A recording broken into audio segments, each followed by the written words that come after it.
بسم الله الرحمن الرحيم. ألف لام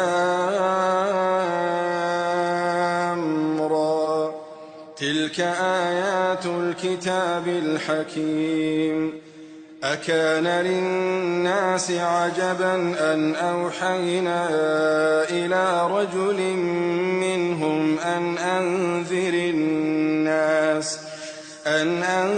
الناس وبشر الذين آمنوا أن لهم قدم صدق عند ربهم.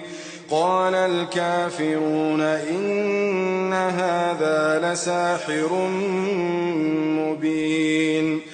إن ربكم الله الذي خلق السماوات والأرض في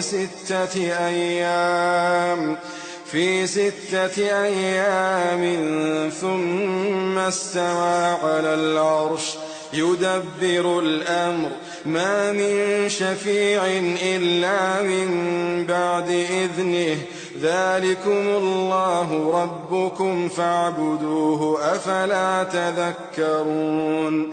إليه مرجعكم جميعا وعد الله حقا إنه يبدأ الخلق ثم يعيده ليجزي الذين آمنوا وعملوا الصالحات بالقسط والذين كفروا لهم شراب من حميم وعذاب أليم بما كانوا يكفرون. هو الذي جعل الشمس ضياء والقمر نورا وقدره منازل لتعلموا عدد السنين والحساب. ما خلق الله ذلك إلا بالحق يفصل الآيات لقوم يعلمون. إن في اختلاف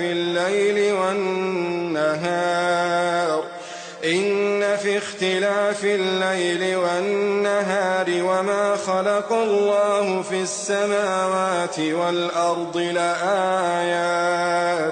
لآيات لقوم يتقون. إن الذين لا يرجون لقاءنا ورضوا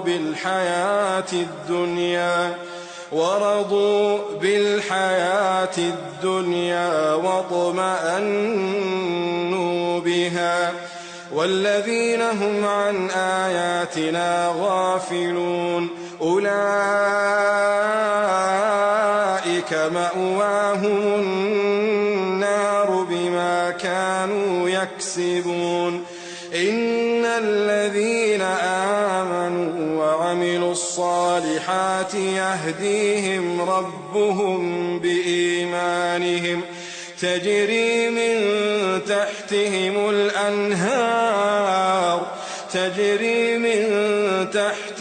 الأنهار في جنات النعيم. دعواهم فيها سبحانك اللهم وتحيتهم فيها سلام وآخر دعواهم أن الحمد لله